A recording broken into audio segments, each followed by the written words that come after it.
Hey guys, welcome back to the channel. So, we talked about socially responsible investing, but I kind of want to talk about a subcategory of that, right? It's called community investing, right? Because haven't you ever wanted your investment decisions to have a positive impact, right? Don't you find it difficult to concern yourself with what's happening in, distant countries and, there's all those problems and but there's so many problems here in your own neighborhood that need solving, right? Well, that's why we're going to talk about community investing, right? First of all, let's start off with what is it, right? Well, so community investing, like I said, it is a subcategory of socially responsible investing, right? Now, it aims to earn returns for investors while contributing to noble causes. Specifically, community investing puts investment dollars to work locally to provide safe and affordable housing, job opportunities, education, healthcare, financial counseling, childcare, and a bunch of other essential community services. Right now, it allows you to direct your investment dollars towards a specific community, right? Most of the time, what you're going to want it to be your own, right? Now, community investing also facilitates investments in underserved communities more broadly if there isn't a specific community you want to focus on. Now, institutions that provide community investing opportunities help individuals and businesses who otherwise couldn't obtain financing, and in the long term, it allows people to help themselves. Now, according to the Forum for Sustainable and Responsible Investment, community investing is one of the many very fast growing areas of socially responsible investing, right? Okay, well, now that we know what it is, how do you do it? Well, since community investing encompasses a broad range of activities, there's just so many options for pursuing a community investment strategy. Let's go over some of these. So the first one is going to be community development banks.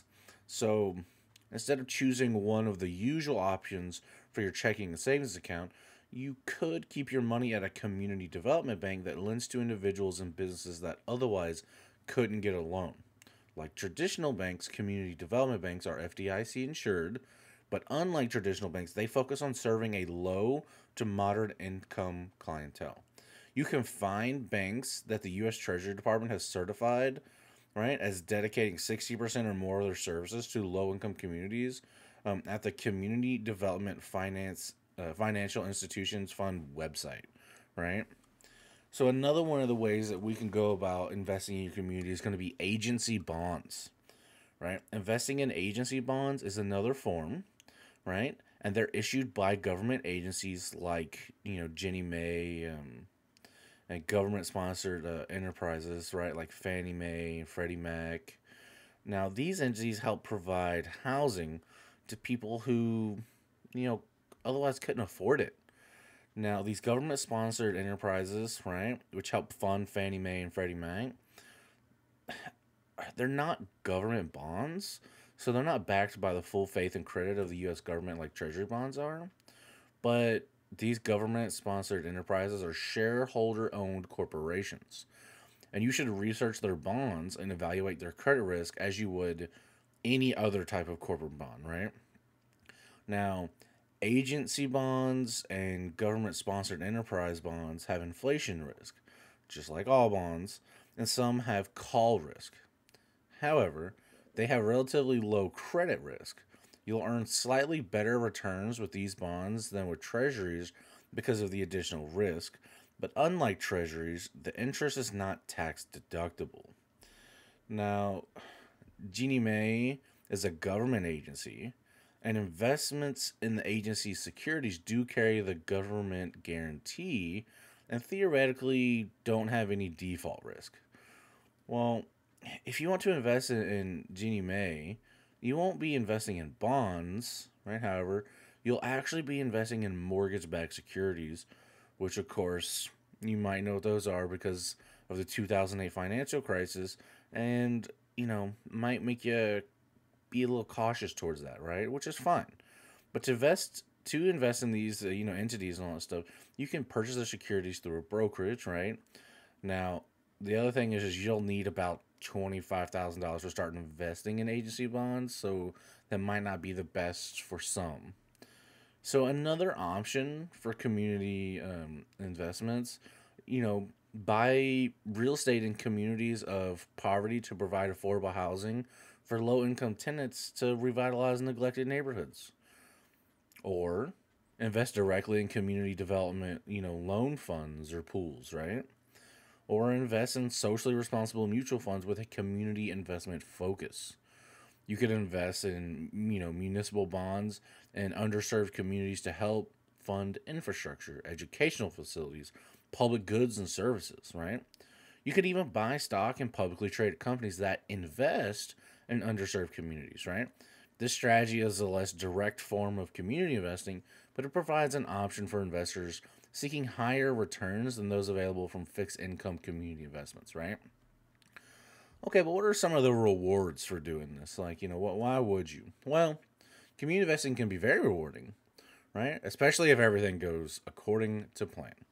You'll create wealth for yourself from the return on your investment, and you'll create wealth for others by improving their economic opportunities. At its best, community investing is like charitable giving, but with the potential for you to get a monetary return. If your investment loses money, you may get some consolation from deducting your losses on your tax return and knowing you're not financially worse off than if you had donated the same sum. The other reward from a successful community investment plan is personal, right? You get results you can see when you improve the lives of individuals in your community. You may even improve your own experience of living in the community if you're investing, especially close to home. Okay, well, like everything else, there's drawbacks, so what are they going to be? Well, it can entail higher risk, right? You're often investing in people and businesses that traditional lenders think are too risky to lend to. Even more, your additional risk isn't necessarily compensated with higher returns the way it would be in traditional investments. Community investing also restricts your investment options. And many community investments are in vehicles that provide low returns, like savings accounts and government bonds, right? But to earn a high enough return to meet your long term financial needs, you're going to need to broaden your exposure beyond these low return investments. Now, you can meet this need by investing in the stocks of companies with a strong community focus or by expanding your parameters to include the broader universe of socially responsible investments.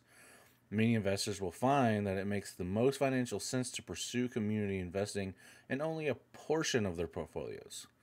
However, that doesn't mean you have to choose investments that you're morally opposed to in the same remainder of your portfolio. Now, community investing is also more time consuming, right, than regular investing. Because instead of just looking at risk, potential returns, and fees, you got to take a hard look at whether the investment meets your standards for serving the community, right? So what does all this mean? Like, what's the bottom line here? Well, while community investing's goals, like other types of socially responsible investing, is to earn investment returns while also doing good. This isn't to say that traditional investment methods don't also do good.